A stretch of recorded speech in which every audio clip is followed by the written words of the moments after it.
Hey everyone, and welcome to Biology Professor. Today we're talking about signal peptidases, which is a kind of enzyme.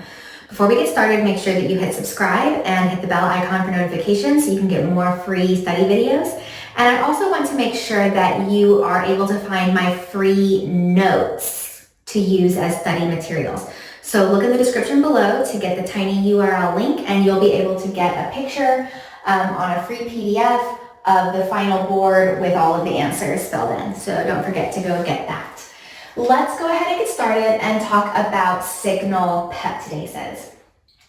These are membrane enzymes, meaning that they're enzymes that are present in membranes. So I've drawn it in this kind of this pink color right here, the SPase, which is an abbreviation that you sometimes see for signal peptidases. So it's in the membrane, which is the black line, and it's an enzyme. Remember, an enzyme is a protein that's a biological catalyst. It catalyzes chemical reactions. If you want to know more about enzymes, then please see my video on Introduction to Enzymes to see more about how they work. So these are membrane enzymes. And what they do is they cleave or like cut N-terminal signal peptides off of certain polypeptides. So what does this mean? Here we've got inside the cell polypeptide, I've drawn it in purple, and it's got what's called a signal peptide that I've drawn in red that's attached to it. So basically, when this polypeptide was translated, this signal peptide was part of that translation. And the reason it's important is because it's like a homing device or like a location device, where these signal peptides will be put onto secreted proteins, like proteins that are intended to be secreted, are made inside the cell and are intended to be secreted outside the cell. Or some membrane proteins. So proteins, again, that are made inside the cell, like down in the cytoplasm, and that need to be moved from the place where they're made up to be a part of the membrane. So for these secreted proteins and some membrane proteins, they're going to have this signal peptide that, again, it's like it's a sequence that tells the cell where this thing is supposed to go.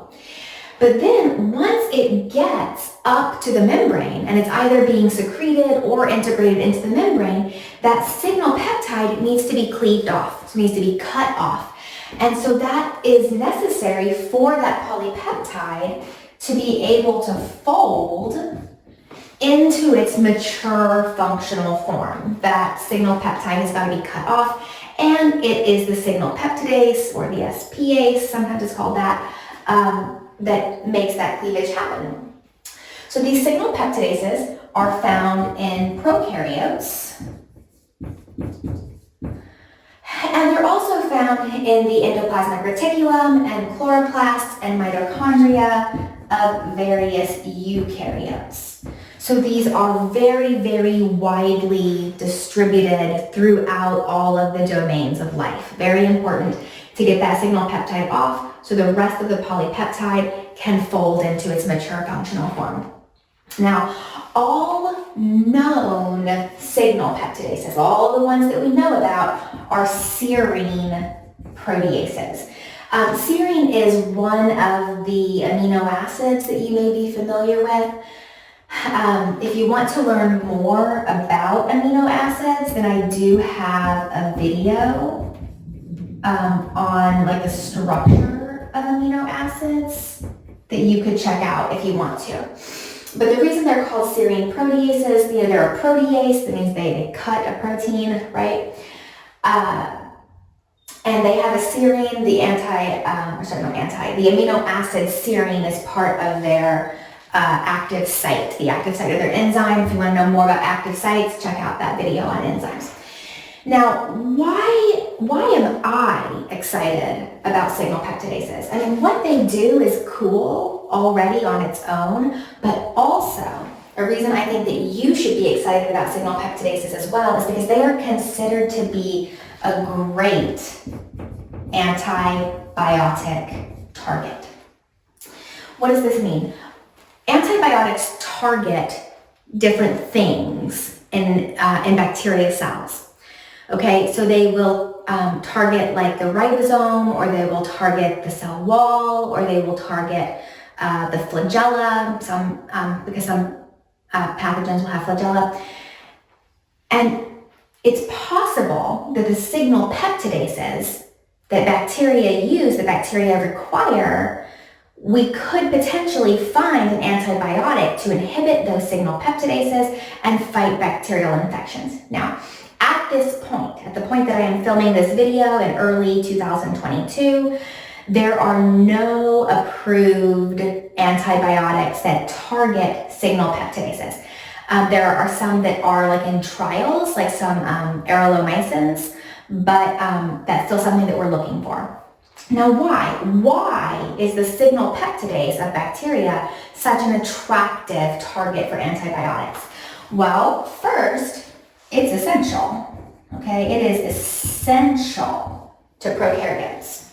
So any bacterial infection, every single one of those bacteria cells relies on a functional signal peptidase to sort of survive and to replicate. So it's very essential. Now, of course, it's essential for eukaryotes as well, right? And humans are eukaryotes, but the signal peptidases in prokaryotes are sufficiently different from their eukaryotic counterparts. This allows us to search for selective toxicity. And what that means is scientists are looking for a compound, an antibiotic, that would inhibit the activity of prokaryotic, in this case we're talking about bacteria, right? Of the bacterial signal peptidases, but without inhibiting the action of the human eukaryotic signal peptidases. So finding an antibiotic that is selectively toxic, that will hurt the bacterial signal peptidase without affecting the human signal peptidase. And then also another reason it's such a great antibiotic target is because there's relatively easy access to it.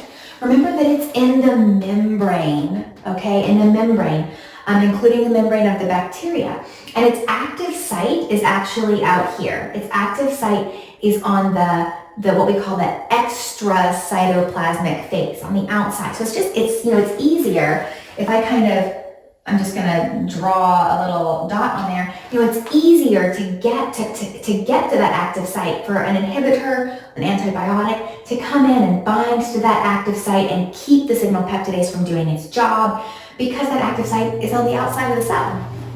So there's that relatively easy access.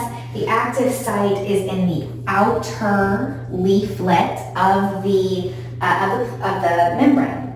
Now I do want to draw your attention really quick to a different enzyme, not a signal peptidase, but what we call the signal peptide peptidases. Sorry, I know it's a similar word. I did not choose to name them. But the signal peptide peptidases, or SPPs, are aspartyl proteases.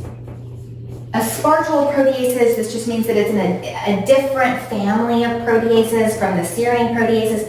Rather than having a serine amino acid in the active site, they've got an aspartate amino acid in the active site. And these perform a second cleavage step to degrade the signal peptide, okay?